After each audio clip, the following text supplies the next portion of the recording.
Bell rings, get in the square circle, it's time. The Boxing Biz podcast is live. Call in and state your mind, but get checked if you're stepping out of line. Jab right hand combination. We're interviewing fighters from every nation. The phone lines are busy. Have some patience. Your 3 minutes are up. No more conversations. The Boxing Biz, where we handle our business. Handle your business. We handle our business. Dumatron activated. Good morning, everybody across the country, the world, boxing fans, boxing pundits, analysts, whatever shoe you put on this morning and it fits. Good morning. Good morning. We're here on the Boxing Biz YouTube channel, here on our early morning road work, talking boxing, starting off your day, talking boxing champions. Listen, there's a few things that I wanted to cover this morning, man, and honestly, I'm a little bit souped up for Terrence Crawford right now. You know what I mean? I'm actually souped up a little bit for Dana White also stepping in to the sport of boxing because he brings hella resources. And we're going to be talking a little bit about maybe potential fights that can be happening now that, Keyshawn Davis was stripped of the title for what happened with him and De Los Santos. So there is a vacant WBO strappy available for grabs. And you got 1 and 2 in the WBO rankings with Abdullah Samson and Sam Noakes. You're probably like, who's Sam Noakes? Well, Sam Noakes, 17-0. And doing hella good on the other side of the pond. Got a good knockout ratio, and I think that would be a good matchup. Two young fighters that are trying to gain this title supremacy, right? So it's a fight that can potentially be happening. I like that fight. I think it's a good fight. I think they both would deserve that position in order to obtain the WBO. And you already know once you get that strap season, you got positioning, you got movement, you got authority, you got say in negotiations. And again, shout out to everybody tuning in with us this morning on X, Facebook, and YouTube. Make sure you hit that like button. You already know, man. Hit that like button. It's absolutely free. Hit the notification bell if you like what you're listening to. And, of course, subscribe. Let's get the subscriber count up and get this program in front of the eyes of many more. And thank you for starting the day here with the Dumatron champ. Dumatron activated. Let's go, champ. You feel me? Know what I mean? So let's go, champ. You feel me? We'll get back to the Abdullah Sam Noakes, right? But honestly, even though the thumbnail got my man Mason and Noakes up there, I actually wanted to tap in to, a little bit more on Terrence Crawford and Canelo. And, we're going to be talking about it all the way up to the lead up anyway. You know what I mean? We got Richard Hitchison versus George Kambosos this weekend. So we do have a good fight to look forward to. Obviously, we can't get enough of the Kambosos and Hitch and shit talking. I think as this fight, comes to term, and I mean, we're only a couple days away from the fight.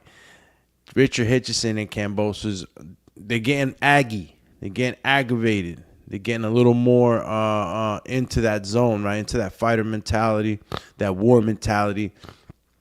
And we're going to see sparks fly this Saturday night with Hitchison and Kambosos. But I'm going to go ahead and share something with you guys right now, right? Because, again, my man Dana White, he brings the resources. Dana White has the ability, right? And I'm going to go ahead and get out of the picture and show you guys what I'm talking about. Now, we all know that Dana White, right?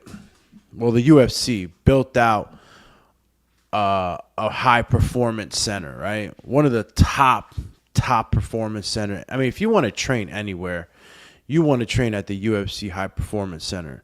They got the best trainers, best equipment, best everything. Underwater treadmills. They got it all. They got it all. And we all know Terrence Crawford is homeland here in America. And he's training at the UFC Center, as you can see right now, as the pictures shows. UFC right there. Got the banners from the past, McGregor versus Chandler, ESPN Plus, but you see UFC Performance Center. And when you're at this Performance Center, you got access to everything: strength and conditioning coaches, doctors, and again, the best facility you could possibly be in here at the UFC Center. And as you can very well see, lifting weights. So they're building Terrence Crawford up pretty good. And you know me, I'm the one saying that, he's coming up in weight. He's got to know how to put on this weight. He's got to make sure that he's doing the right thing. And he has the right resources and teams around him. Shout out to So Cold, working out with Terrence Crawford. He was working out with him on his birthday. You see the touch screen, right? Y'all see what they got there? I don't think y'all seen what they got. They got it all. That touch screen, fast eye and hand movement exercises. Look at that. He tip-tapping the screens. I mean, this guy's going cyborg right now in order to get ready for Canelo. So Terrence is using all the resources possible right now. Yeah, third one, first one. Always competitive, Terrence. My man's birthday today. All right, so again, I'm just bringing it to light. I'm just bringing to light some of the things that are really going to benefit Terrence Crawford in this fight, and being able to train at the high performance gym. And what does this do for the rest of the fighters, right? You got Terrence Crawford in there now. Obviously, big fight coming. Dana White's promoting it. But what happens to the rest of the fighters, TKO fighters? What happens to boxing in general now that Dana White is going to be part of the promotions and in boxing? I think this is a great addition. I think it's going to be a resource that many boxers are going to benefit from, because the doors are going to be opened.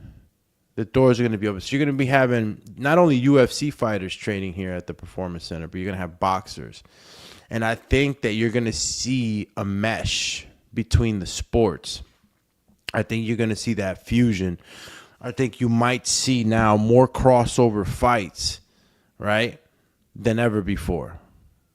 Dana White jumping into this boxing game is definitely legit, definitely going to be a benefit. And I'm excited for it, bro. I'm excited to see the different things that Dana White's going to be bringing. And UFC, again, has a lot of resources across the country, too, There's not just this gym. It's not just the Performance Center in Vegas, and that's a huge, look, if anybody's been there, it's a huge, huge place, beautiful, and state-of-the-art. And, Dana White has a bunch of UFC gyms across the country. So you're going to see, man, that, boxing and MMA, they're going to get, and you see here in the video, you'll get to see Terrence Crawford speaking to other UFC fighters. And, just the fact that now this huge resource is going to be available to boxers is a huge win for boxing. Again, you could always go to the gym, to the actual boxing gym. I'm not saying that people are just going to leave their gyms and come here, but, you got a fight going on in Las Vegas, doors open. You're going to be able to come over here to Las Vegas and train. and be able to take advantage of the resources. And again, he got like a bunch of high-tech stuff, man. Look, all this stuff, all this stuff is pretty cool and not always available to all fighters, man. Touch, I don't even know what you call that. I'm calling it hand-eye coordination. Excuse me, hand-eye coordination. But yeah, going back to speaking on the benefit that many fighters are gonna have. Any fighters that are having fights in Vegas, you got a camp in Vegas, boom, UFC Center opened, live in full effect. And then you got trainers like my man with the mustache over here. Excuse me. Strength and conditioning coaches that work with all fighters there at the UFC. I'm telling you, man, a lot of these UFC fighters, very lucky, bro. Because we know, paying for camp, having the ability to, or just the financial ability to be able to pay for a camp is not always there.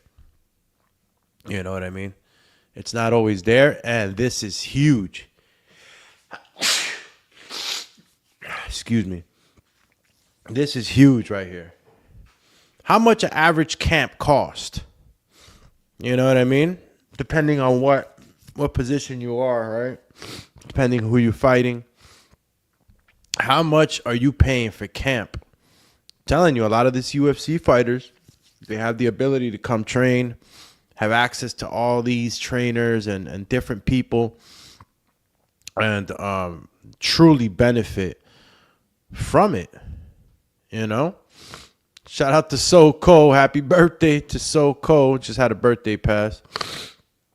I don't know exactly when they recorded this episode, but just dropped yesterday. So go check it out if you want to see the entirety of it.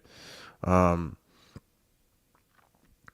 again, a huge resource that's opening up for boxers. A lot of y'all hating. Got my man Dana coming into the sport. A lot of you guys don't understand what he's bringing. He's bringing more than just the UFC model with the paydays.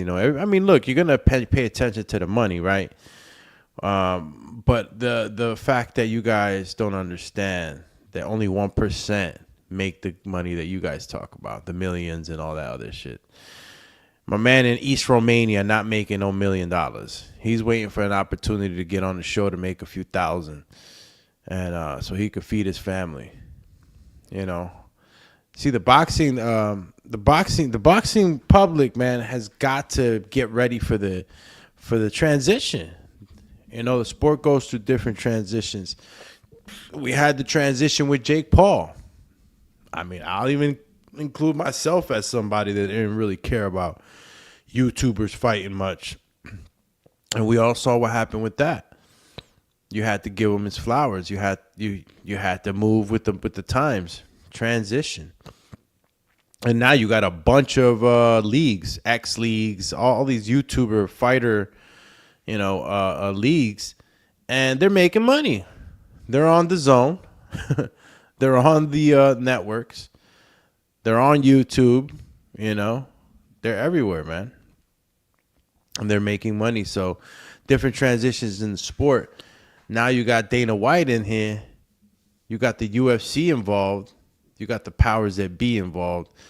And now there's going to be a transition in boxing and the way that the relations are with the MMA. I remember when there was a time where MMA was totally it was like a versus mode, boxing versus MMA, and what's better and what's a better sport. I mean, deep down inside, I feel like fighters always knew it's a different thing, but the boxing and MMA fans, they were just like, nah, boxing ain't the best. MMA, you really fighting and you're using everything. There was always a little beef between MMA and boxing. And I see that shit that line is just, it's getting erased. Now what I'm seeing is, resources being opened up to boxers and boxers are definitely going to take full advantage of all this stuff. Underwater treadmills. I mean, this stuff is expensive stuff that you don't find in your average boxing gyms, bro. Even if you go to nice, but I think that one of the best or nicest boxing gyms I ever been to was Sean Porter's High Performance Center. Sean Porter's High Performance Center. I don't know if they still got the gym or they got rid of it, but that gym was, I mean, it was like a UFC High Performance Center, right? That's exactly what that is. It's a high performance center. And I don't know what T-Bud was trying to do here, but I guess he was trying to get his mouthpiece done up. And I never saw this technique, this young man here burning up the mouthpiece. I don't know, must be some UFC shit there. I usually put mine in boiled water, but they were kind of cooking his shit up a little bit to get it in there. And again, you see Terrence Crawford always got the crew. Bomac. I forget my man's name, man. I did not follow him, bro. Shit. He's the pad man, I guess, or one of the pad men. But again, look at the High Performance Apex Center. Huge, bro. It's huge in there. Bomac faking an injury. Champ. Terrence Crawford and the whole crew having fun at the High Performance Center, taking care of business, getting ready, making sure that weight that he's packing on is not a real big issue, because that's what he has to work on. He has to work on now being able to move that weight, working on the jabs. Crawford is he's coming into that weight. But I still feel like there's a lot he's going up against. He's rolling a snowball uphill, not downhill. Definitely rolling up a snowball uphill, man. And so going back right to Abdullah Sam Noakes, I really like this because you have that WBO strap. Bro, I just looked at the wall. I saw a giant centipede. Damn. Fudge that shit come from? Now I got to kill this on live. I don't even know how to do that. Damn. Hold up.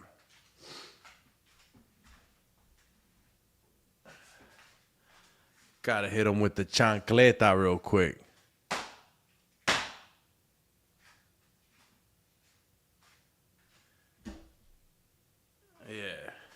Yeah, we got him, y'all. We got him. Yeah, I can't believe that shit just happened. Yeah, so that vacant title there, I think that Mason and Noakes. We rooting for Mason out here. We over here on the other side of the pond, but Abdullah gets that belt, man. And he's in there. He's definitely going to be in a position now to call all the other shots. You got Raymond Murataya, which I think Andy, if I'm not mistaken, Andy might have that opportunity to get in there and get that. Let's see. Excuse me. All right.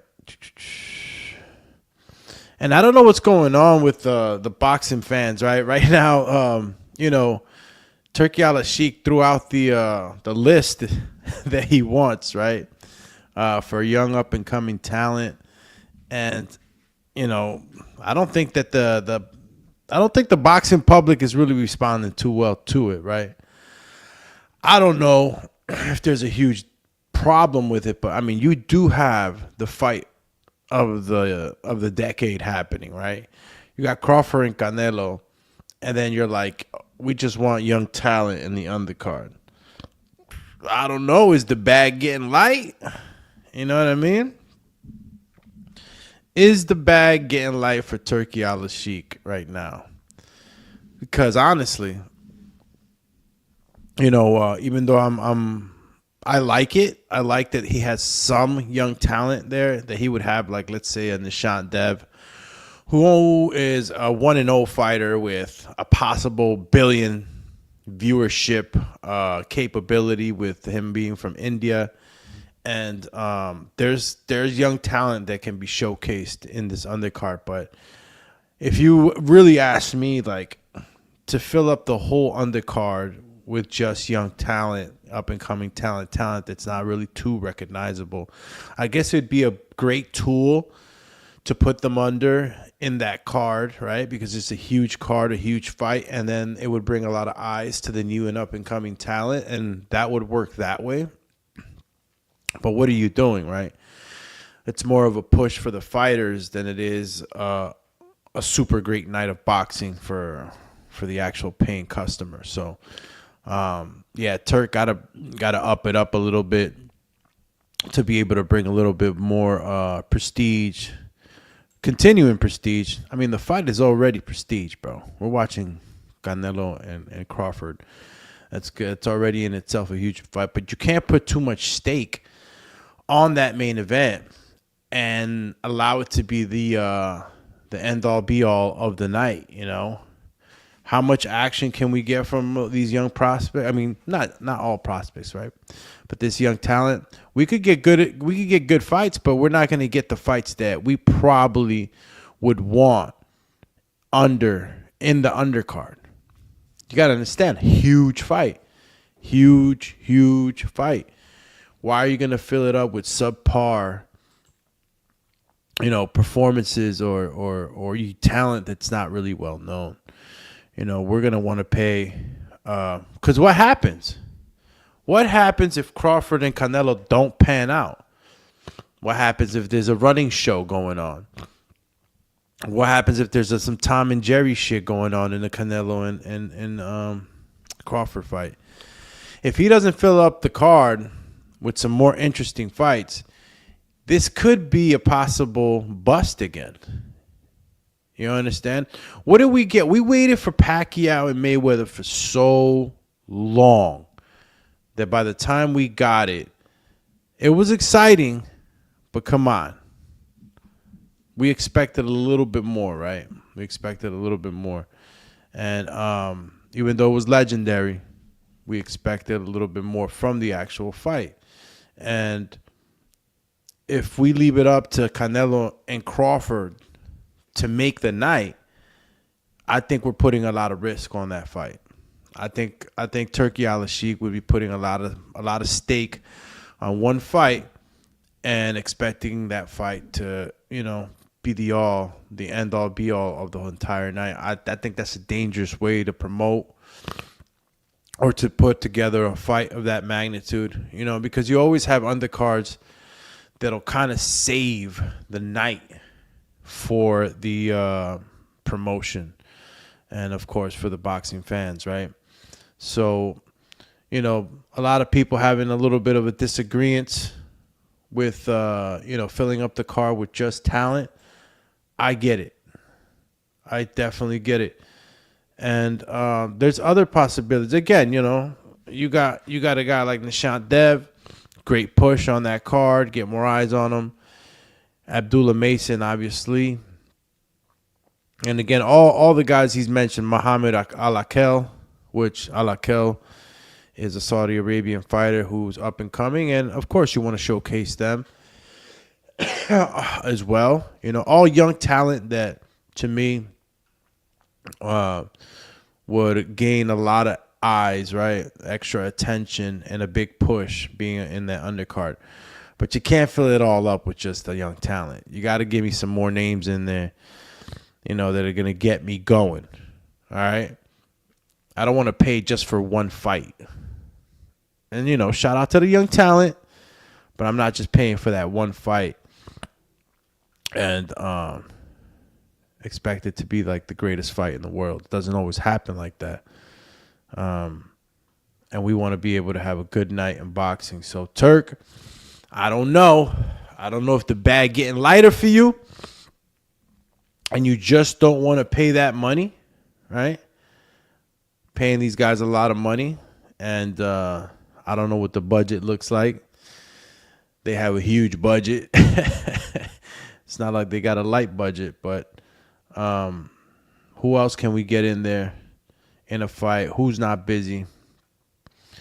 Said if I were rich, I wouldn't put these fights on my undercard again. I keep Mason and Billy and dump the rest. Using the UFC model boxing is a bad idea, and I would consider it because it would take it from the event. Yeah. Well, opinion. And that's what Turkey said. The world will be watching Riyadh season's Canelo Alvarez Terrence Crawford fight of the century on Netflix. And for that, I want to load the undercard with young, hungry fighters who deserve the chance to perform under the bright lights. I'm pretty sure that, again, he's being a nice guy, and I like it. But you got to deal with the paying customer, Turk. It's not only about what you want, champ. You got to make sure it aligns with the boxing public. Definitely have to align with the boxing public. And let's see what else we got this morning. And again, going back to Andy Cruz, Andy Cruz is going to be fighting Mishiru. And this is a title eliminator for the IBF. Shout out to the IBF too, man. Always handling business. Cruz, definitely will be going against Mishiru. And Cruz is sneaking into that position, right? Andy's let's see, where's Andy? Yeah, Andy is number 1. Okay, so yeah, that's the title eliminator. So Andy, wow, you got Shakur Stevenson and William Cepeda, right? They have the interim on the WBC, and you have Andy there as number 1. Andy's number 3 on the IBF, so he'll definitely be going into that Raymond Murataya. He's gonna go into that Murataya fight. And it says Andy Cruz wants to put on a masterclass performance to make a statement by dominating the 5'9.5" Mishiru to let IBF lightweight champion Raymond Murataya know he's next. He's at the door right now, Andy. Andy's knocking at the door. And if he's able to get that, if he's able to take that position in the IBF, then he's gonna have say, bro. Andy's little by little getting to that position, and it's crazy that Keyshawn Davis flew out of that. Yo, Keyshawn Davis is right there. WBO. He would have had to eventually fight Andy Cruz, and I don't know how much Andy Cruz is weighing these days, or he's pushing that weight, but I'm pretty sure he'll be following Keyshawn Davis up into that 140 division. I don't know how much bigger Keyshawn Davis could be since they fought in the Olympics, right? They should be around the same body frame. But Andy Cruz, he's right on his heels. And if not, depending on Shakur Stevenson's position, now that he's fighting William Cepeda, Andy might fight Shakur Stevenson. Wow. I mean, you got Gervonta Davis there, of course, and a huge fight could be made between Shakur Stevenson and Gervonta Davis. I don't see Gervonta Davis going up.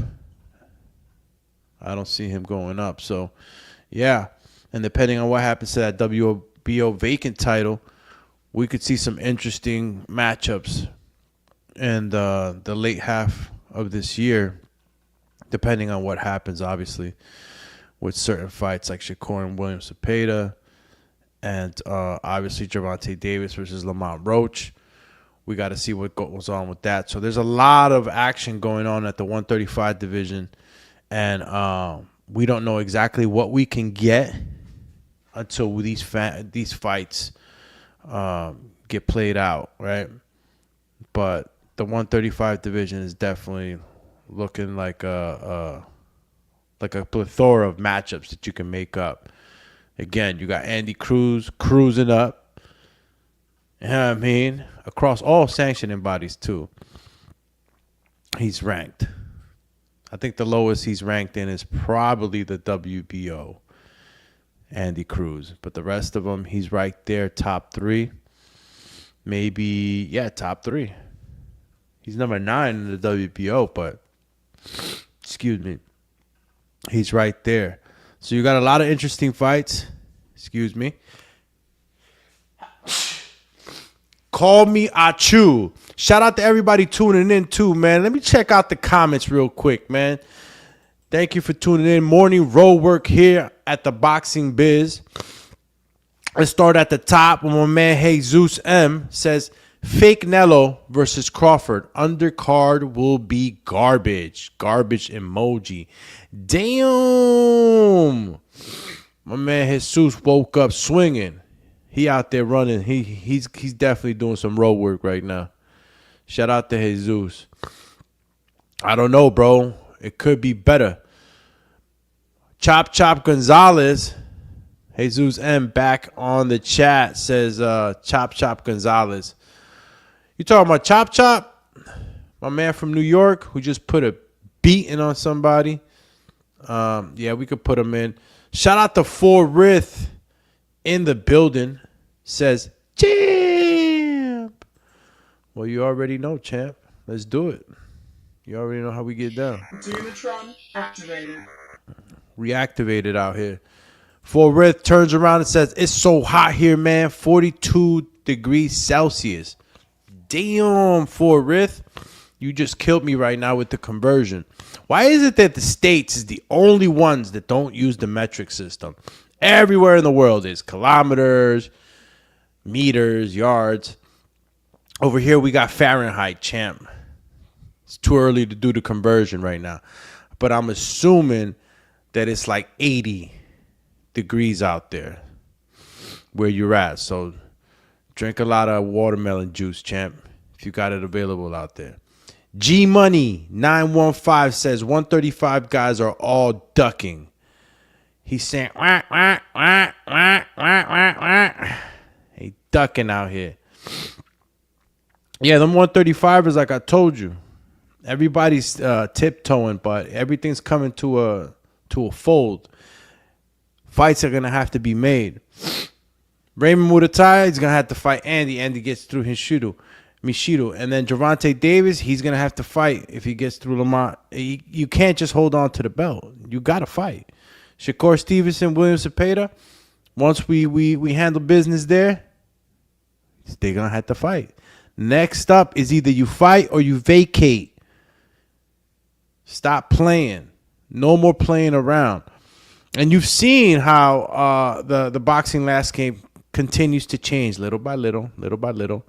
You know, remember when Shakur, remember when Andy and all these other guys, right?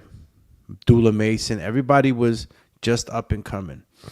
And of course, Shakur Stevenson was a little bit more ahead of an Abdullah Mason. But what I'm saying is that everything's coming to a culmination where you can't hide. You got to fight. There is no, you got to fight. Ain't no talking your way out of anything. You got Floyd Schofield, too, number 2 at the WBA. Shout out to Schofield, man. We got to see what's going on out there with Schofield. I think he got a fight coming up with somebody. We'll see what's going on with him. Good fighter, good young man. Forrith says it's 107 degrees. Oh, my goodness, my brother. Put on a wet towel, you know what I'm saying? Nice moist towel around your neck. You know, when you keep the carotid artery cool, it cools the blood that goes into your brain. So if you want, just take, a cold towel, or a regular towel, dump it into some cold water. And you could always cool it down by waving it. You heard, Forrith? Best thing I could tell you, unless you got some like gel donut you can put around your neck that'll last longer. But it'll definitely cool down your blood if you keep that carotid artery cool with a cool towel. Yeah, learn that trick. Forrith says, I'm going to hit the gym right now, champ. Damn. If you're hitting the gym right now, Forrith, at 107 degrees, you cutting weight quick. That's crazy. I know when I used to go down to Florida and, I would, do some training over there. It was so much easier to cut weight in Florida. So much easier. And I don't know what it is. I don't know if it's the actual temperature or not. But, yeah, when you got that humidity too, you're just pouring sweat, man. Get a good workout in. Hit your shadow boxing, champ. Stay injury free. Cause damn, I got to get back. Matter of fact, a little bit later in the morning, once I'm done up here, I'm definitely going to the gym. I got to get back into it, guys. Listen, I was on a roll, bro. And then boom, it just hit me. The laziness, the thinking too much. I mean, you fellas know what it is, man. We're all men here. We know the positions we play, the stress we handle. You know what I mean? Sometimes shit just comes at you all in one shot, and you're like, whatever. And yeah, that whatever cost me like 20 pounds, bro. Psst. But it's all good. You already know the Dumatron goes to work, man. It's not that it's easy, but I get back on my horse, bro. I'm back in shape. I hit the road work. Good morning to Coach Rivera. Says good morning, Dumatron. Gee. Dumatron activated. Let's go, champ. Let's go, champ. You feel me? Yeah, my man, Coach Rivera in the building. Forrest says I'm bulking, but it's hard due to the hot temp. It kills the appetite. You can still bulk up, man.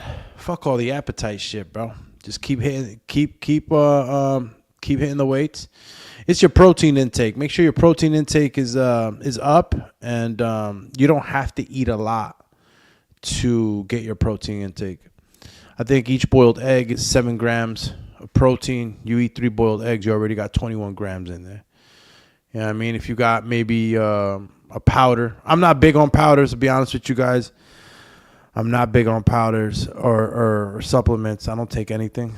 So, I mean, maybe I should. I got this methylation test that I've been meaning to get. It's a genetic test that allows you to see what exactly you're lacking in, whether it be vitamin B, D, whatever.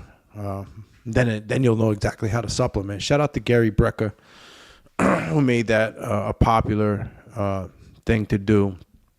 But yeah, you don't got to eat a lot to get that protein in there, champ.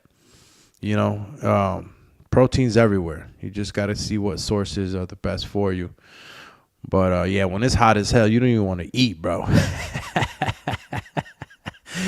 Oh man, thank gosh, I haven't experienced that here. It's summertime here in New Jersey, and we have not experienced no 107. Like, holy moly.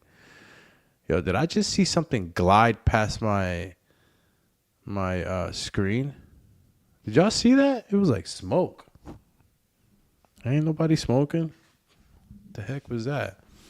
I'm gonna go back and see that too. That was in timestamp 38:15. Gotta go back and see what the heck just passed my screen. Anyway, Forrest says I do use creatine and whey protein. Yeah, whey protein's pretty good. Use isolate. Isopure is good. Not all whey protein is the same. So make sure that you also are picking the right. Just do your research, man. Before you guys pick up, products, stuff at the gym. At the the local supplement shop. Just do your research, man. You can always supplement with food, which food is supposed to be your actual nutrition. Most of your 90% of your nutrition should be coming from your foods, not supplementing. Forrest said, I saw it. Yeah, bro. I don't know. I got some ghost out here. Got the ghost. Follow me close. Walking with Luch. And I still throw off of the roof. Yeah, I don't know what that is. All right. Shout out to everybody again, man, tuning in with us. 7 in the morning program. We got the schedule going, so make sure that you know this now. You want to tap in with us in the morning, just flick it on, 7 in the morning. And Dumatron will be here talking boxing, starting your morning off right. All right? And we're talking Terrence Crawford being able to or having the resources open to him at the UFC training facility, the benefits, right, that are going to definitely come from this type of resource to all fighters, to all boxing fighters, right? All boxing fighters are going to look how many punching bags they got there. Just this little like caged out part of the gym is probably like 5,000 square feet. Just that ring. Like, it's huge. Huge. Terrence Crawford taking advantage. Dana White obviously rooting. Is Dana White rooting for Terrence Crawford? Is this what it is, or is this just I guess something that Dana White is opening up, right, to boxers now? I think it's going to be for all boxers, and I think that Terrence Crawford is just spearheading the situation, since Dana White is actually promoting this fight. So just a very interesting situation for not just for Terrence, but for boxers, period, to be able to come in and have these types of resources. Y'all know what it is when you go to the boxing gym, bro. You know what I'm saying? You don't always get all the goodies, right? What do I mean by all the goodies? You know, you got all these machines, all this equipment. You know what I mean? Boxing gyms, especially in the neighborhood, bro, it'd be a little rough, you know? Gyms are a little rough. Not always the best machines, but I mean, look, if you're gonna fight, those are the gyms that you want to start in, right? A little gritty. I like the little gritty gyms, But when you got strength and conditioning and you got these coaches, these minds, because it's not just the facility itself. You understand? It's not just the facility itself. It's the trainers, strength and conditioning, the doctors. He's got it all there, man. He's got it all. And it's Terrence Crawford. Look at Terrence trying to put somebody in the leg lock. I'm telling you, man, you're gonna see Dana White is in the building, bro. You're gonna see that there's gonna be more crossover fights. Again, Jake Paul came into the scene. It was something that we weren't expecting. We had, I think James Toney was probably the first guy to step into the MMA ring. He got embarrassed really bad. But I think that, guys like Terrence Crawford, who are super athletic, boxers like that, you just never know what kind of transition we can have. We've had MMA fighters coming into the sport of boxing more so than the other way around. We haven't gotten really a good boxer go into the UFC and be successful. And there you go. Look how big this place is, man. Beautiful, beautiful gym, beautiful facility. And excited that Dana White is in the picture, and excited also that because of that, boxers in Las Vegas, anybody stopping by Las Vegas is going to be able to go in there and have that resource, man. It's official, bro. And if for a lot of y'all that don't know, man, camp is usually it, bro. A lot of guys, if they could just have a place where they would have a place to work out, to develop their skills, to have doctors, to have and that's not a full walkthrough. See, I should give you guys a full walkthrough of what I'm really talking about here, because it's also the recovery aspect of the facility. You go into this facility, you have the cryos, you have the saunas, you have the cold plunge, you have all of that in this facility. So, as a fighter, you need that, man. As a fighter, sometimes we're looking for a cold plunge. You got to go to the store, get you like 20 bags of ice for one cold plunge, when you could be cold plunging every day. You know what I'm saying? and benefit from the recovery. Let's see. And this is the full tour, I think. UFC VIP experience at the UFC Apex full tour. I think maybe we can do this one right here and do a walk through the actual UFC Apex Center. And again, thank you everybody for tuning in with us here early morning, 7 a.m. road work. To all my road warriors that get up early. I'm up early, bro. Early bird special out here. So everybody's tuning in with us early morning, man. Let's get it. Coach Rivera says, you think he can pull a John Jones? Bud is Coach Rivera again. Bud is a former wrestler. He can transition easy. I really think so. And, sky's the limit for Terrence Crawford, right? Obviously, he's a little later in the age of boxing, but, his talk, his cryptic talk or his cryptic speech or quote on X telling Canelo, you're in my way. I'm not leaving Las Vegas without the win. Again, I could be looking into it too much. You're in my way of greatness, me achieving greatness. Or are you in my way? Are you a stone in the middle of my money avenue, my road to where there's more money? Like, who else could Crawford fight, right? And that's what we were talking about a little bit about yesterday too. Where does he go from this fight if he wins? And again, sky's the limit. Let me share the screen again with you guys so you can see what I'm talking about. Just get a little bit of a better picture here. So this is it right here, right? You walk into the UFC Apex Center. This is how you're received, right? Got the UFC Apex. Wow, they got metal detectors. Shit. This facility is like walking into Madison Square Garden, bro. Look at this.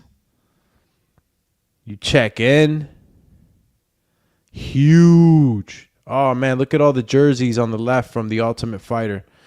I know some of y'all probably don't know what that is since y'all hardcore boxing, but if you do, you saw all of those jerseys from the Fight House. They got my man Hasbullah up there. And look, there's a lot of, man, I'm excited, bro. Now that I think about this more and more, all the UFC fans, there's a lot of UFC fans and a lot of UFC fans like boxing and vice versa, even though there's a stigma, right, of MMA versus boxing. That line slowly has been erased.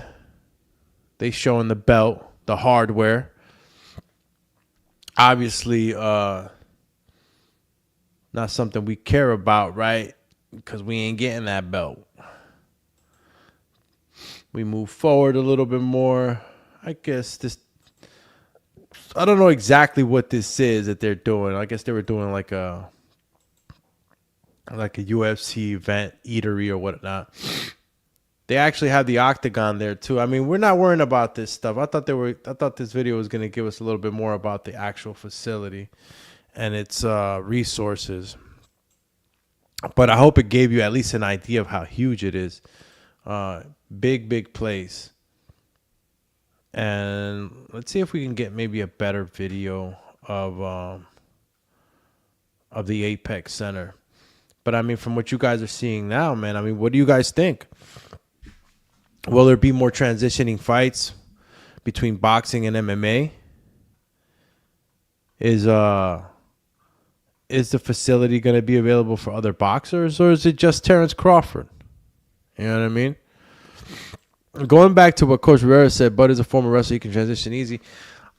Yeah, I mean, and who else, right? Who else could be there? I for transitioning fights, I'm thinking more along the lines of like the huge fights, right? Because we did get a McGregor versus Floyd Mayweather, but imagine us getting a boxer that can handle himself in the octagon, goes into the octagon, beats probably one of the best fighters. I mean, there's huge money.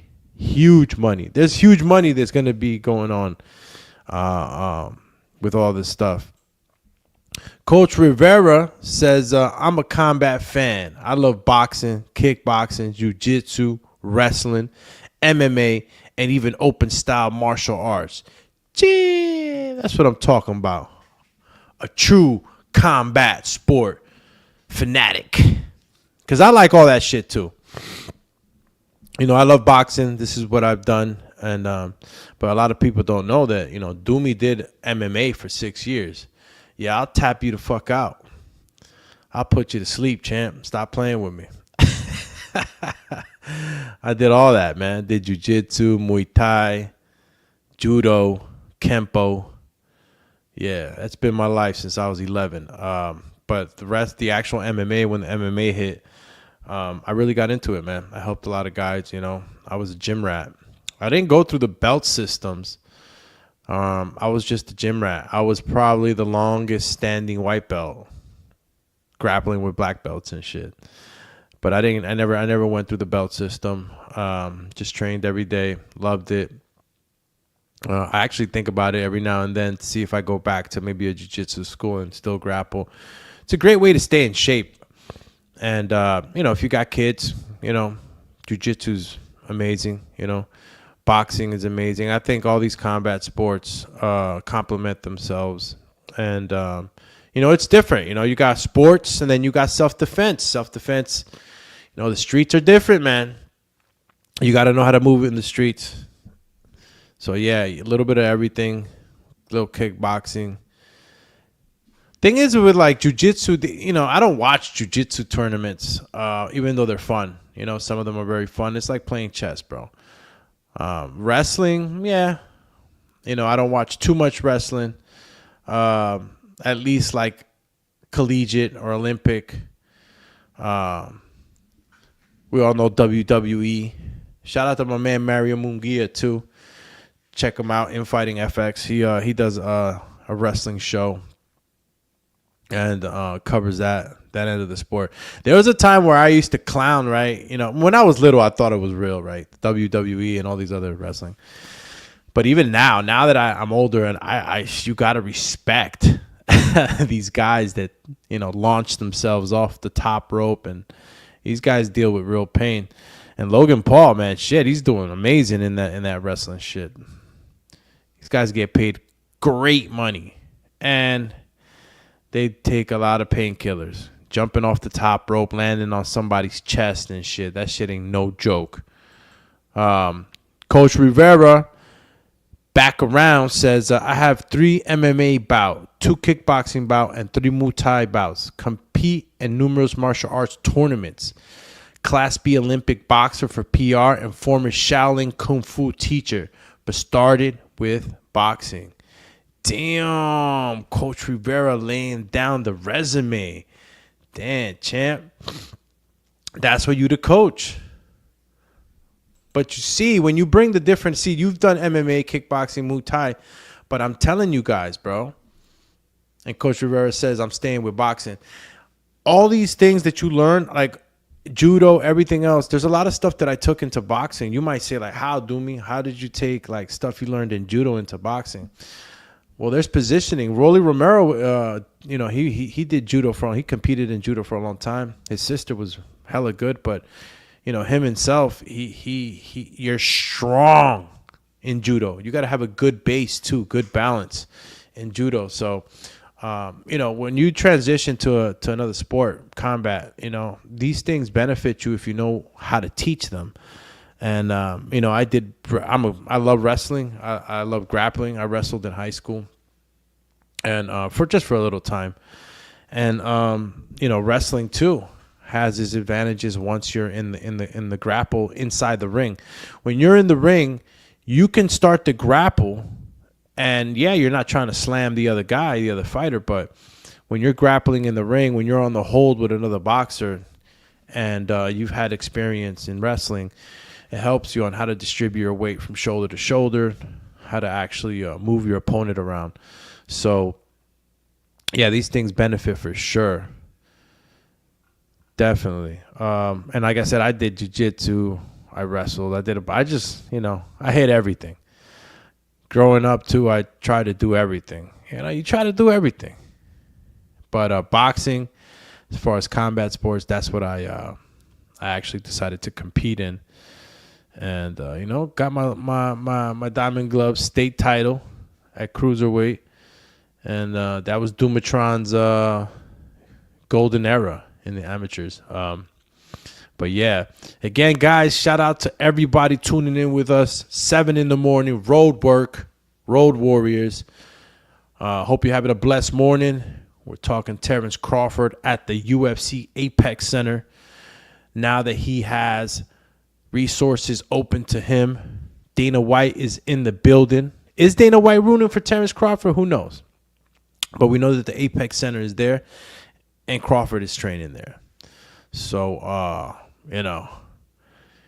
don't know if it's Viva Cabrones at the UFC Apex, but definitely T-Bud in the building.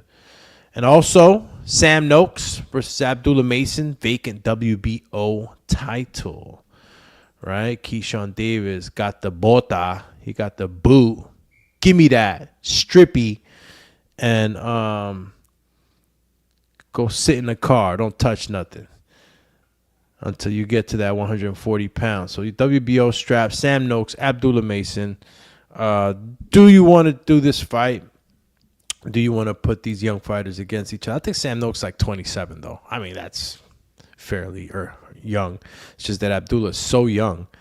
But, again, we're talking about the 135 division also being a little bit,